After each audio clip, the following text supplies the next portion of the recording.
I carved out the words insane. I started hearing voices. I never felt I was one stable person. Now they're going to Always get shifting me. and Is it changing. just schizophrenia? I started losing a lot of hope. And then I was taken to the hospital I by almost the wanted police. Just trust me. to be Take psychotic again. Weird, she doesn't work, she's a bum. They drugged me up, told, and I was court ordered to take the injection.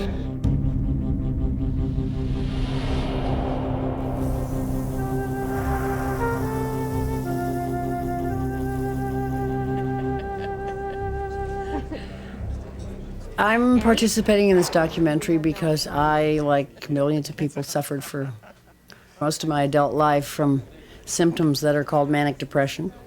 And having spent over 20 years in and out of conventional Western psychiatrist's office, being given almost every pill I think that they have in their arsenal, and discovering that none of them really worked, certainly not in the long term. So I went on and off the drugs for years and had episodes and depressions and manic episodes. And finally, after a last spectacular manic episode, had really had enough and did a great deal of homework in trying to find alternate ways to balance out my system naturally rather than throwing synthetic drugs on top of symptoms of an unbalanced system. And it's working. It's been over 2 years. It's a long, slow process of learning new things just about every 2 weeks or month. Touch wood somewhere. No symptoms, no ups, no downs, which is in my life nothing short of a miracle. Doctors who believe what they're saying you can't get well and you'll never be better, makes it so much worse because you're already in a terrible state. And, Yeah. and the number, I mean, every shrink I've been to said, oh, you won't get better. The guy at the hospital going, you'll be back, and you'll be having shock treatment next time. And I used to sit there in the bin watching these poor old ladies go down and come back, and I just thought, oh, God, I know. never. Like And what, so yeah. they don't say there's hope. They, in fact, eliminate hope. I think they install fear.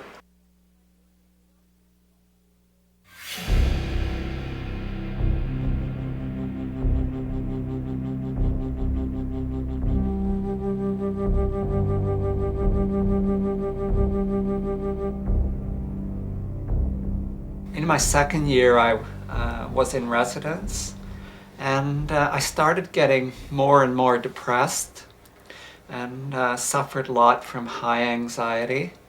And I started getting paranoid. I thought, every time people I didn't know, students I didn't know were walking by me, I'd hear the snatches of conversation from them saying, oh, isn't he this or that? Demeaning remarks. And of course they were saying nothing of the kind. They were just discussing their own business. I would try to go into class and I would be so terrified that I'd put my back towards the door and back in and sit down in the front row and just put my hands in front of my face. And again, a classic attention grabber, which is exactly what I was trying to avoid. One of the things I did then, which a lot of people who come down with schizophrenia do, is I would walk aimlessly, miles and miles and miles, going nowhere in particular, just preoccupied with my own thoughts. I started hearing voices. A little bit, just a couple times I heard voices, like I thought I was in a room full of people in my living room, and my mom and my brother were there and a bunch of other people, and I thought they were saying bad things about me, like, oh, look at her, she's so-and-so, and so I confronted my mom afterwards and, said, why were you guys saying those things about me? And she said they weren't, so I ended up getting in a fight with my mom and her boyfriend, and then I was taken to the hospital by the police. I got my compass and my eraser at school, and I carved out the words insane, and I used to color it with my pen and stamp it all over my books, and it was sort of like a premonition about what was to come. So I had a really bad break, and then I got into drugs. I did everything except heroin. I stopped short of taking heroin. I did everything else, a lot of LSD. Yeah, me too. Yeah, just like trying to escape from this whole thing that was happening to me. Bob, you got a wild story. I had my first episode of depression 30 years ago when I was 17. but I didn't know what it was. I just was in a blue mood all the time. I was irritable. There were angry outbursts for no particular reason. But then there'd be episodes of flaring up of energy, sort of hypomanic sort of states. I was reactive, intense, very intense over nothing obvious, hypersensitive to the slightest criticism, however well intended. I just seemed to ruminate about it and magnify it. And then there would be odd surges of creativity and energy, which could go high or low. So I never felt I was one stable person. One of the things we have to separate here is the difference between perceptual disorders and mood disorders. So if, for example, you're seeing things and hearing things and you have strange sensations in your body and so on, this is a perceptual problem. That's very different to feeling depressed or feeling elated, which is an emotional or a mood problem. So a lot of people with manic depression actually have perceptual problems, and we think the label is probably wrong.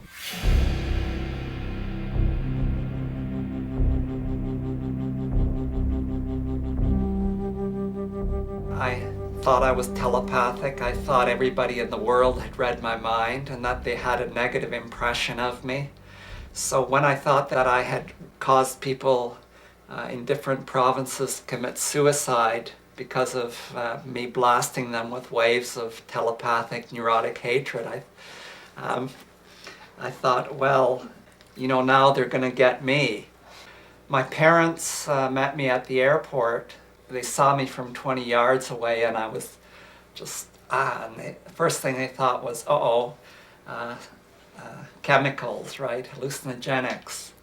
It's what my sisters thought too, and my brother, that I was taking a lot of LSD every single day because I was in that state every single day.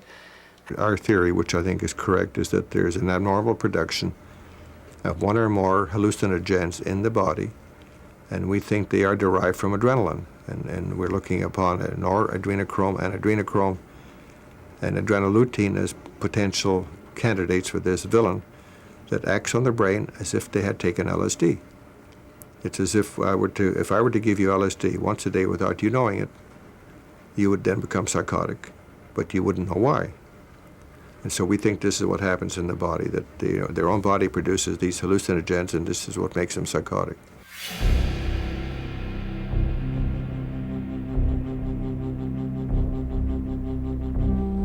It all seemed very confusing. I read book after book, and some of the books said that you could add thyroid medication to antidepressants. So I tried that. That didn't seem to do anything. Then another book said you could add lithium. So the psychiatrist said, yes, you can add lithium. So I did that. That stabilized me into a seething melancholy. But at least I was stable, okay? I was flat.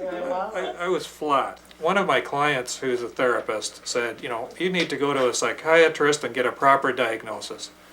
And he referred me to one, and the chap was very kind, and he actually gave me some psychological tests, and he said, you have dysthymia. And I was so happy because finally I had a name to put to all these problems. But I didn't realize that dysthymia just means chronic depression. So it was an absolutely useless label, okay? But then I'd been told I was depressed, or that I had double depression, or that I had dysthymia. So I had this comforting collection of labels, but not getting any better. Well, did you ever read the DSM, which is the Diagnostic and Statistical Manual? It's how they diagnose, and there's a list of, I think it's 7 characteristics, and if you have 4 of them or something, I'm getting the numbers wrong, you get the label on the top of the page, and it gets really crazy.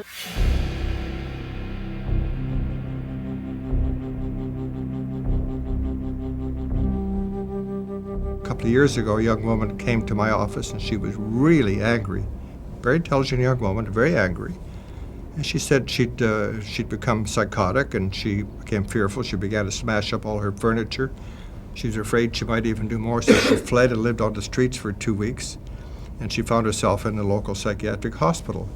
And after being there a couple of days, the psychiatrist came along and spent 10 minutes where he said, you don't have schizophrenia. You have borderline personality disorder. We can't treat borderline personality disorder. You're out. So this intelligent young woman read the APA diagnostic manual, She read up thoroughly on the borderline personality disorder, and she read about schizophrenia, and she said to me, I am schizophrenic, I am not borderline disorder. What is that state that seems to have so many names? Basically, it's a disorder of brain metabolism. Mm-hmm. It can be caused by an enormous variety of problems. To develop a schizophrenic picture, we do have what we call schizoaffective, where you can't make up your mind, is it manic depressive or is it schizophrenia? So we call it schizoaffective. We're not sure.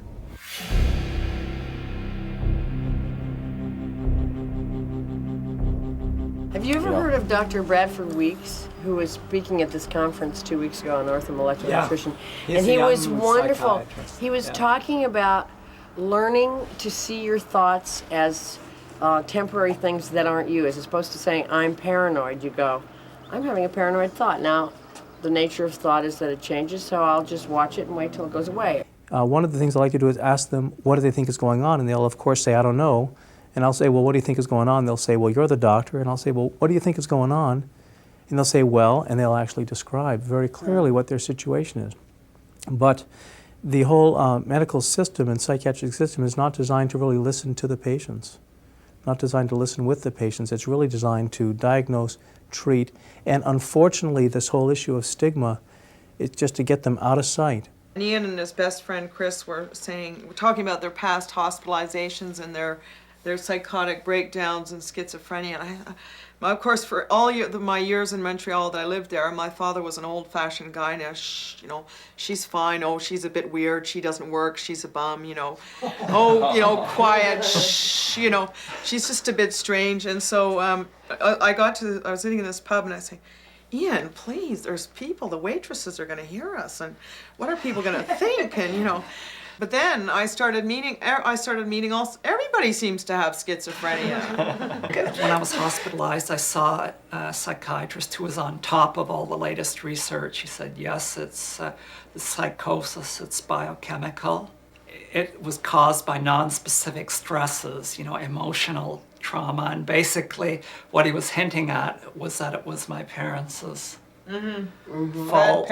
My parents, thought about it for a couple of months and they decided no way. It's exquisitely painful for a mother or a father to accept that they have a mentally defective child. Mm-hmm.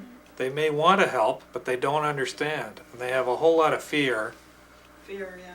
And what do? I think a lot of parents just feel their child is bad. He's being really bad. On purpose. On purpose. Yeah. Can I just say something about parents? I mean, I've spoken to a lot of parents who have gone the traditional route with their children because they're intimidated. And I think it takes a lot of courage to actually take a child. It was courage for me to actually look for another method because I was given such flack by the traditional medical profession. No psychiatrist, no reputable psychiatrist in 1998 would say schizophrenia or manic depression or severe clinical depression is not biochemical. They're not doing enough to tell each and every parent who walks through their doors, hey, it's not your fault, it's not your kid's fault, it's not society's fault.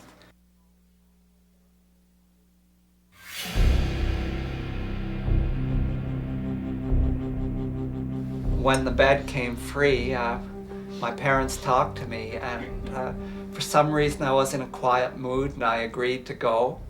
And then the radio was on. I heard Barbara from As It Happens saying, what a docile little boy, what an immature little baby. He's agreeing to be shoved into hospital against his will. I think when you're incarcerated against your will, which is not a pleasant thing to be, a lot of the people don't want the drugs down their throat, but you, of course, have to have them. They find legal ways to make sure you take them.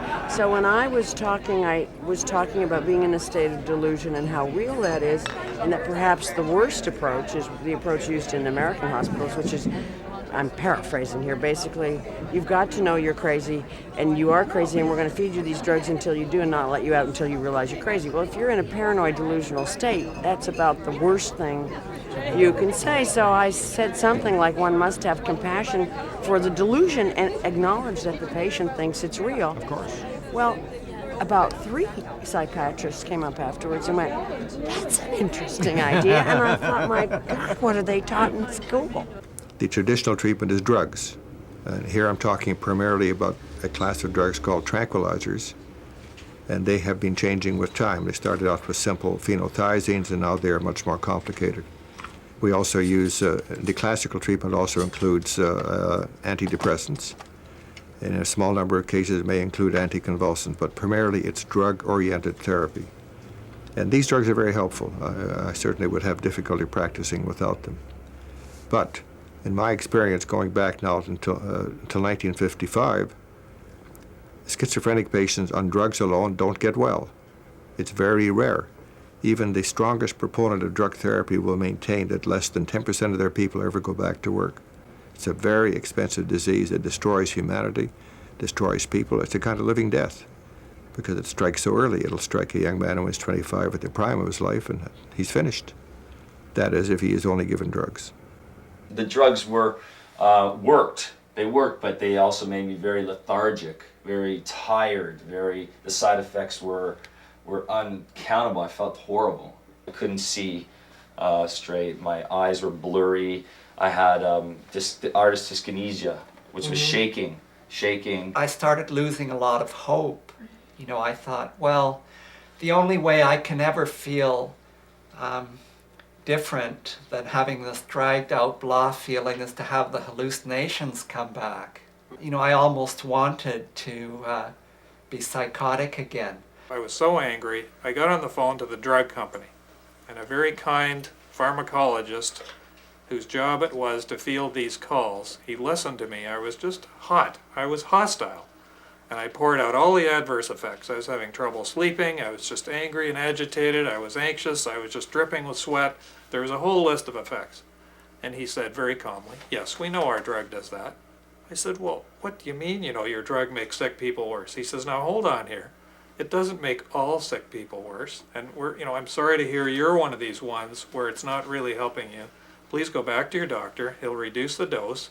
But of course, on the lower dose, the depression broke through. We have miracle medicines. They work extremely well in certain situations. So we use them in everything because we think that everything is going to be just as miraculous. And what we're seeing now is the damaging effects of those drugs. There are 106,000, in one estimate from a study, 106,000 deaths every year from the side effects of drugs. That's more than twice as many from car accidents in the United States. So prescription drugs kill more people than car accidents. It's amazing. And that's when they're used correctly. But then I'd go back and say, well, I'm having this problem, that problem. He'd say, don't worry, you'll get better. We'll double your dose. So I thought, well, he's a healthcare professional. He had many degrees and diplomas on his wall. I'll trust him. So we'd double the dose. Well, of course, I'd get worse and worse. He kept doubling the dose. So finally, I figured I was going to lose everything. My home, my family, my business. But I kept reading. The doctor said, don't read, don't learn about your illness, just trust me. Take the pills. But I figured, screw it, I'm going to read. I think there's frustration among patients, but there's also frustration among doctors. Doctors also don't know what to do for some of these things, and sometimes, unfortunately, they design their treatments out of frustration rather than knowledge. It's like, well, I gave him that because there's nothing else to do, or I gave her that treatment because there's nothing else to do. You see that with chemotherapy for cancer. They give a treatment because there's nothing else. They don't know what else to do. In fact, I have a lot of other things that I could offer them, nutrition and vitamins and alternative treatments to the conventional medicine. But sometimes even I don't have anything, and I don't want to give people treatment that may be dangerous just because I don't know what to do. How do you get patients, all of you, off the medications, particularly the benzodiazepines, which I gather actually grow new neuroreceptors if you've had them for any length of time? It's very, very hard. Very difficult. You have to be very vigorous with therapy if you can get them off with high doses, I think, that help of vitamin C, niacin, vitamin B6, magnesium in particular, and other things that help anxiety. If they can get out and exercise, it really relieves a lot. So I think that's putting a combination program together is more important than any one thing that you consider like a magic bullet. Many of the psychiatrists I addressed at that convention thing in Nebraska who didn't expect what I was going to say, and I've learned so much more now than I would have had, were coming up and asking me questions which sort of shocked me, like, how did you find out that Depakote tries to mimic the effects of GABA and cerebrospinal fluid? And I had to go, it's written on the package.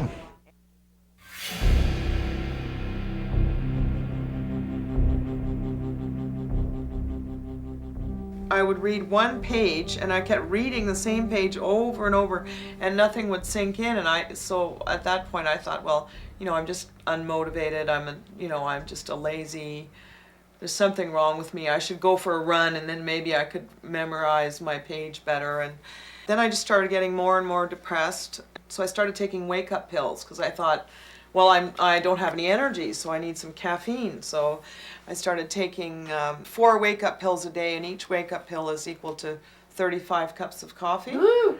And I still couldn't get up. I guess the caffeine finally hit me because after I graduated, I ran out into the field and I was running all over the place. A week later, I was in the hospital and they drugged me up totally. So I was flat out for, I have no recollection of the time.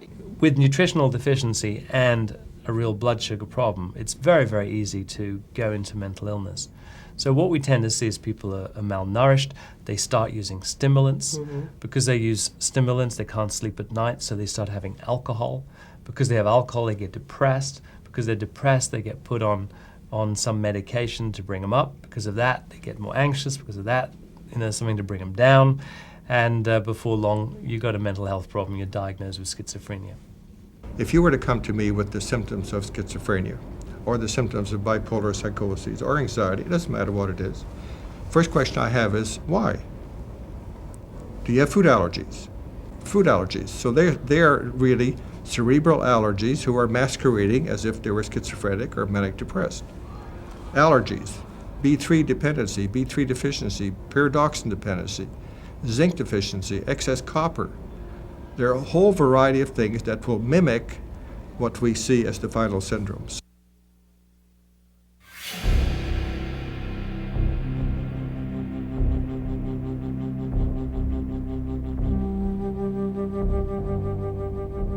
And I noticed this when he was in hospital long before I became a nutritionalist. And I'd say, hey, his stomach is all upset here. He's having digestive problems and he's got sore throats all the time. And there's something going on here. It seems to be connected with his mental state. I've seen a large number of schizophrenic patients who were cured when they stopped drinking milk. Most people don't look upon milk as a hallucinogen, but if you are allergic to it, in many people you get a kind of a brain allergy, which makes you psychotic. So food allergies are a major part of it. Milk, wheat, eggs, things like that. I stopped talking to people for days. I was on kind of a high. I felt totally euphoric, and I thought people were crying tears of joy every time they saw me because I was, and the things I imagined they were saying about me was, look at him, he's 21 and he's got the maturity of 70 years of age. Tears of joy running down their faces. So when someone's having these hallucinations and hearing voices, which most people will, send them crazy in the sense that you get pretty paranoid if that's happening, what's actually happening is the normal chemicals in their brain, we call them the neurotransmitters, they're kind of the communication molecules. Adrenaline is one, dopamine is another. They get processed wrongly, and actually they break down into substances that are hallucinogens.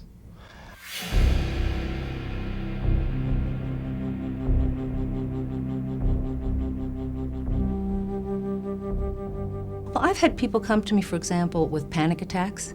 And panic attacks, you think, oh my God, they're going to have to be on medication or heavy-duty psychotherapy. In fact, on occasion, I've diagnosed them as hypoglycemic.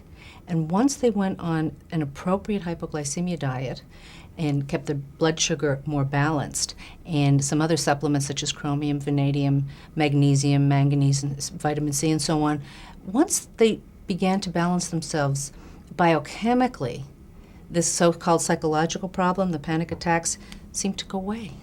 All of our function of our brain and everything depends on a stable level of glucose in the blood. And the conventional view used to be that you're either fine or you have diabetes. But now we know there's a big gray area in the middle where someone has a blood sugar problem. And of course, if your blood sugar shoots too high, you can become very manic. And if it shoots too low, you can become very depressed. So very often mood swings are connected with an inability to keep blood sugar levels even. Listen, I just heard a lecture at the last Orthomolecular conference on fats, which I never would have listened to before, and I was sitting with my girlfriend, and it was clear we were the only two sort of perennial patients in the room. It was mostly doctors. And at one point, as this fellow was talking about oils and the symptoms, the mental symptoms you can get without the essential oils, Essential fatty acids. my girlfriend Rosie went, "Essential oils? Of course, they're essential." If you're deprived of either one of the two essential fatty acids, your behavior changes because your brain doesn't work, because your brain is made out of food, and if the foods you require for the structure of the brain aren't there, it doesn't make sense that you would expect the brain to function normally. There are studies that show that schizophrenics hallucinate less when they get the essential fatty acids they require. There are studies that show that your intelligence goes up and you learn faster. Learning disabilities, clumsiness, or what's called dyspraxia, respond well to essential fatty acids. And they have to get from foods two substances the body can't make. And 70% of our brain is made directly out of fat. And the big problem these days is that we're eating the wrong kind of fat. We eat a lot of saturated fat from milk products or from meat. And also a lot of the fats we eat have been damaged or processed. You see, if you look on a lot of products, you see these hydrogenated vegetable oils, and they're really bad news. What we're lacking are essential fats, and they come from seeds and nuts and also from fish, particularly the fish with teeth.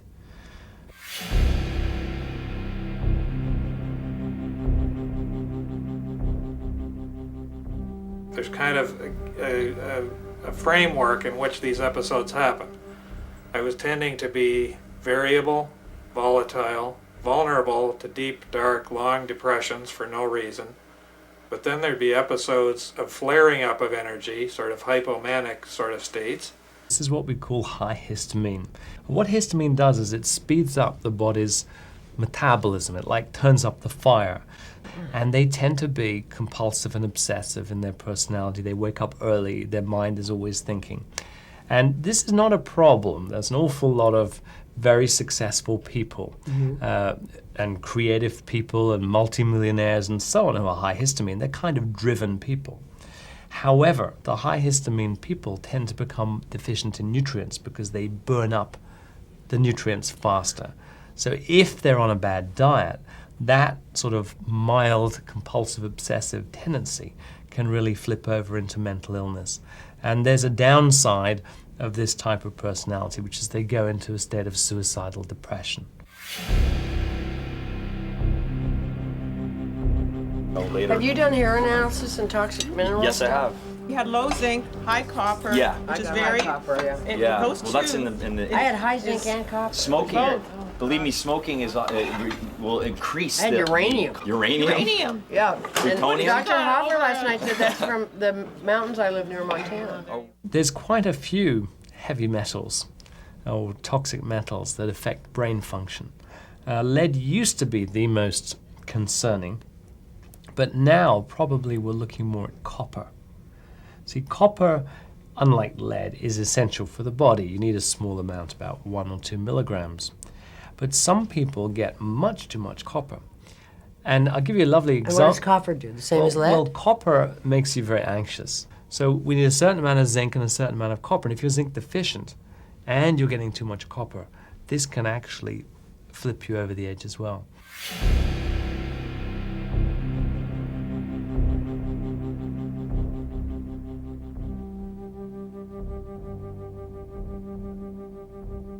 A mental health center where I was consulting, we had a young lady who had been in the hospital for 3 months and was on sufficient psychotropic medication that she could not attend high school. And she was one of those people who had white spots in her fingernails and painful knee joints, things like that. So I just started her on zinc and B6, and over a couple of weeks she was able to get off her medications and was doing quite well. But as we've learned over the years, of course, no one really believes that anything could be that simple. We have a very good concept of nutrients, vitamins, minerals, essential fats, and so on. But what's really changed in our modern life is our intake of anti-nutrients, substances that may be toxic to the body. Well, it could be anything from pollution, in terms of car exhaust. It could be pesticides, which create a problem for some people. It could be food chemicals. We have 3,500 permitted man-made chemicals now in our food supply. And we consume on average 16 pounds a year. Half of the stuff that when I started to go that made me even crazier was being frightened of being crazy. And that stress. The way of understanding stress is it's the body's way of going into fifth gear. It's an emergency mode. And it's something we're not meant to be in all the time. And you can know this because one of the major effects of adrenaline is to shut down digestion, shut down repair, and channel everything towards energy. And if you run out of nutrients and you have this excess adrenaline, you may start making substances like adrenochrome, which can make you even more, crazy. That's exactly what happens. Anything that will increase the secretion of adrenaline, which includes stress, it includes reactions to foods. In fact, one of the body's ways of dealing with a violent allergic reaction is to dump a lot of adrenaline to the body. If you go to the emergency because you're having a severe reaction, they shoot you with adrenaline. And if you have the potential to become schizophrenic, that is, you have the potential to make adrenochrome in excess quantities, then it will increase under these effects of this kind of stress. So allergies will do it, stress will do it. Severe unremitting stress can be very, very harmful to a patient with schizophrenia. A doctor who my parents had met said, I know another doctor and her son had these kind of problems, and apparently the solution was quite simple. He was treated nutritionally. I started taking the niacinamide and the vitamin C in mega doses, 3 grams a day each. And within a month, I was starting to be like my old self. And within 2 months, I was quite a lot better. And I'd started taking the vitamins before actually seeing Dr. Hoffer. And when I saw him, he said the improvement would continue, and it did. Orthomolecular is very simple, although it sounds complex. It just means correcting the molecular balance in the body. We're all made up of molecules. If we're made up of the correct ones, if we eat the correct ones or take in the correct ones, we have a much better chance of being healthy or recovering from illness than if we take in the wrong ones. So orthomolecular medicine is basically the use of natural substances that occur in the body, and that includes diet, and it includes supplements to the diet. It might include vitamins, minerals, amino acids, fatty acids, the essential nutrients that we have. 6 months after taking the vitamins, I was reading the newspaper saying, what can I do? There was a job offer to teach skiing, and I had been on the racing team at university. I phoned them up and I told them my background. They hired me and I taught skiing that winter, and I wasn't on any medication whatsoever, just the megavitamin therapy of Dr. Carl Pfeiffer. Anyway, I walked into Dr. Hoffer, and he gave me the HOD test, the Hoffer-Osman diagnostic test. He said, you're schizophrenic. And it just floored me. I thought, what? Oh, there's a name for it, And he said, yeah, and I want to put you on the B3, B6, zinc, and vitamin C megadoses. So I did that, and off sugar, and the whole nutrition thing. It's hard to cut out, isn't it? Yeah, the sugar was hard. But for 3 months I was religious. I didn't even eat ketchup. If anything had sugar in it, I didn't touch it. And I still thought, well, I still don't feel any better. And he said, so I went back in to see Dr. Hoffer after about 3 months, and he said, well, why don't you take the HOD test again and just see? So I took it, and there was a 30-point difference. Wow. I had actually improved, but I wasn't feeling like I was. So then later on, another 3 months went by, and then I got really sick. I think it was all the toxins coming out. And I went into hospital for 3 months. And he upped my meds. I had some shock treatments, and that seemed to do the trick. Great, and are you staying on the medication? I'm on low meds. I've stayed on all. I've added vitamins of my own over the years. Right. So the combination treatment is the best, because with the combination treatment, once you have used the drug to help them improve, you maintain that improvement by the use of vitamins, so you can now withdraw the drug, get rid of the drugs entirely, or take such a small amount that there are no side effects, and now they're able to function perfectly well. And when I tried to get them at the hospital to give Darren the treatments that he suggested, B3 and C and all those things, and of course at the hospital they said, oh no, that's toxic, those vitamins are toxic. As if the pills aren't. Yeah, right. Yeah. The pills are really good for you. Don't take those vitamins. My mom brought the vitamins to the hospital, and they actually blackmailed me not to take my medication. So they would say, you don't get any more help if you don't take your medication. That's probably the best thing that happened. Well, it was the best thing that happened for the opposite, for the flip reverse, because then what happened was I found out about vitamins, and 3 weeks after taking B3 at a high dosage, the B3 being schizophrenic, started to clear my side effects, my symptoms, and they lowered the medication. With any treatment, including orthomolecular treatment, one has to take into account the potential side effects. And there are two types of side effects. There are the major or life-threatening side effects, and there are the minor inconveniences. For example, with niacin, there's a flush. When they first start taking it, they start flushing, which is hot, and they're red and itchy. And if they don't know what's going to happen, they get frightened. It's a minor inconvenience. It's not a major threat.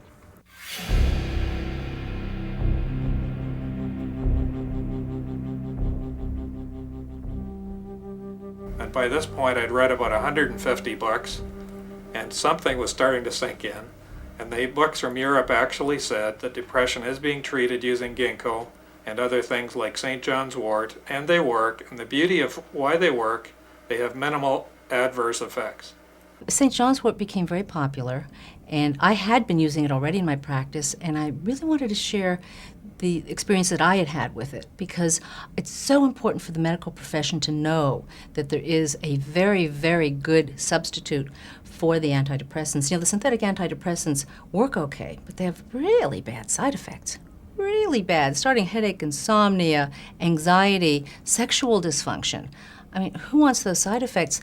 And the research has shown that when you take St. John's wort, you can have all the effects, the positive effects of an antidepressant, and you don't have these terrible side effects.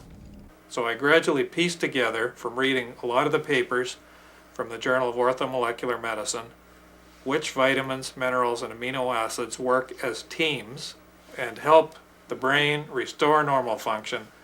And then, of course, I read a lot of things about diet, so I didn't expect that would be a factor at all. But I started to change my diet. I cut out sugar, I cut out white flour, and I would say at the moment I'm 95% of normal, all through doing things that conventional doctors seem to scoff and laugh at. Do you have patients who have gotten better from what would be a classical Western diagnosis of, say, whether it be schizophrenia or manic depression, where conventional wisdom says the patient cannot get better? Oh, certainly, yeah. Yeah. And I'm just one of the newcomers, relatively speaking, over the last 10 years in this, you know. Hoffer's files are tremendous. Mm-hmm. I remember a patient of mine who first came to me having been delusional, had hallucinations when she was in high school. She had been an honor student, and all of a sudden her life was shattered. And I saw her 9 years later. She'd been through every drug in the book. She had been through alcoholism, street drugs, trying to find something for herself, and nothing seemed to work for her. Finally she came to me, and I put her on a program of diet and vitamins, and it was absolutely astonishing to me, because I had a little skepticism myself back in those days. And within 3 to 6 weeks, she started to feel a little bit better, just a little bit, just beginning. And then within a few months, she was almost completely better. And she had been ill for 9 years. When I deal with people with mood disorders and schizophrenia, I try and make a measure of what's happening with them. And then I investigate them exceedingly thoroughly, because I find that the vast majority of people do have biochemical problems, which we can define, correct, and then they get better, which is really rather nice. That doesn't mean I don't use the standard medications. Of course I do. They're useful, but I don't pretend that they are the be-all and end-all that we're supposed to believe. No, that's just a sort of little crutch while orthomolecular treatment is starting to work. If you had a house plant and it was kind of fading green, you would think, is there too much light? Is there too little water? You would look to see if there's toxicities involved or deficiencies. And we all know that. And so why do we lead with an expensive pharmaceutical agent when we wouldn't do that with our plant? We check to see the water and check to see what the light is. So it's not really discovering orthomolecular work, it's really remembering that that's what we should be doing all along.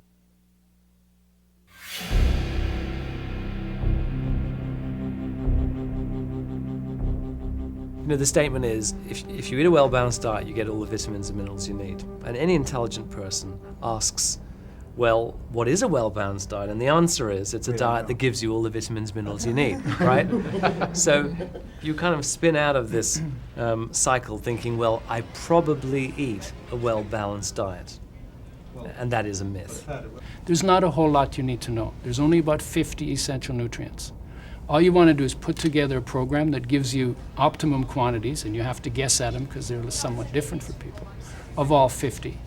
And you have to start taking those so you're getting at least the basic material, and then see how many problems disappear. And then you maybe need to spend more time on certain people, like Dr. Hoffer talks about, the ones that require much higher doses for some reason, that are dependent on certain nutrients, or that need to be detoxified. So the approach is not that complicated. The unexpected effects with nutrients are generally benefits. So I talk about side benefits. So when you give nutrient, vitamin B complex, for example, for a mood disorder, which it may help in many cases. Sometimes it's just a simple deficiency. If you do that, you're going to find that you lower their homocysteine levels in the blood. That's a metabolite that is associated with heart disease. So giving B vitamins for one purpose has a side benefit, is it lowers heart disease. So I can tell my patients, if they ask me, and I often I say to them, why don't you ask me how dangerous this is? They say, okay, how dangerous is it? And I'll say, well, you're going to live longer. Is that going to be a problem for you? Most people don't find that a problem. I think cure, in terms of any illness, is not really the right term. I think the propensity will always be there. But when we treat appropriately, when we restore the balance, then you have a healing. But cure means that the propensity may be gone, and I don't think so. If we have a propensity, it'll stay there. And that it would be a false, it would be an illusion to tell people you're cured, that's it. Because in fact, they do have to maintain a certain diet and certain supplements in order to maintain that balance.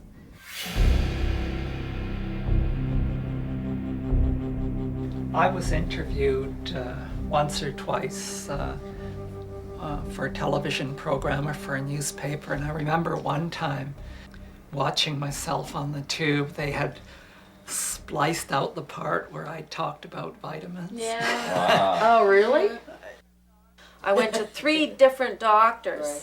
Can you give me a referral to see Dr. Hoffer? Oh, you don't want to go see him. You can join my group therapy session, or you can, no, that guy's a quack, or all those vitamins, that's just a bunch of crap, and you don't want to believe that. Many of my colleagues have been at great risk, and many have lost their licenses for practicing what I think is absolutely appropriate medicine, and far more appropriate than what's called conventional medicine. So anyway, I got this registered letter that said within 10 days they no longer wanted me to prescribe vitamins, minerals, or make dietary adjustments in my hospitalized patients. And I called around, like Carl Pfeiffer and several others. I had, I think, 11 people lined up to come in and testify on my behalf if something was going to happen at the hospital. Then I called an attorney whose daughter had, he was a very prominent attorney in Kansas, whose daughter had had an acute schizophrenic break and did very well, and to this day is doing very well. Anyway, I called him and asked if he would help, and he said, oh, sure. I think his direct quote was, I've always wanted to sue those bastards. And he wrote a letter, the punchline of which was, the last paragraph was, that if the committee wanted to go to court and to maintain the standard of care in Wichita, Kansas, was to shock, sedate, and sedate, we would be happy to do so. And restrain, I think, was the shock, sedate, and restrain, I think, was the refrain. And then suddenly, within a week or so, it was fine for me to prescribe vitamins, minerals, and make dietary adjustments. One doctor at an interview I gave the other day, a lecture I gave, had a question from the audience afterwards. He said, what if a patient comes to me and wants to try a nutritional therapy, and I don't know much about it except that it doesn't work, and I just want to know what advice I should give them. And I said, more important than the advice you give the patient is to listen to yourself. You're asking a question, I don't know much about it except that it doesn't work. Well, if you don't know about it, how is it you have an opinion on it? Doctors are inherently very conservative. They're also very reluctant to overstep the bounds of what their teachers in medical school want them to believe. And there is a climate of fear and brainwashing that does occur. Fortunately, that's all breaking down. And slowly and steadily, the tide is turning in the direction. And slowly and steadily, they are finding themselves dragged, kicking and screaming and whining and sniveling into making concessions to orthomolecular ideas here and there. The pharmaceutical companies control medicine, not in the sense that there's a plot. I don't think there's a plot. In the sense that they are selling a product, they're going to advertise their product. So the average doctor reads only about drugs. That's all they're taught. They take classes in pharmacology, they teach them about drugs. They don't take any classes in nutrition, they don't take any classes on the therapeutic advantage of vitamins. The party line for instance, major cancer organizations was that anyone who suggested nutrition had anything to do with cancer was a quack. Then a few years later, of course, that was changed, and of course we delight in seeing the ads for eating fruits and vegetables and things like that have come along. But back then, I think we were considered mostly quackery. And then when that change came about that said maybe nutrients are good for preventing cancer, we became half quackery. And now I think we're about quarter quackery. I mean, there was a wonderful example, which is one of 200 stories of similar things, of Dr. Kilmer McCulley. And he was the doctor who did research on what is now known to be one of the most significant risk factors for cardiovascular disease. That's homocysteine. Mm-hmm. It's a toxin the body produces from protein. And if you have a large amount of this toxin, you have a high risk. And by the way, the cure, how you prevent having this factor, is B6, folic acid, and B12. So it's same kind of thing. Lack of nutrients leads to problems, in this case with cardiovascular disease. And he was effectively kind of given the boot out of a very prestigious medical college, and had years of struggling to actually get anywhere within the medical establishment because of his insistence to continue this work. Now he's a star.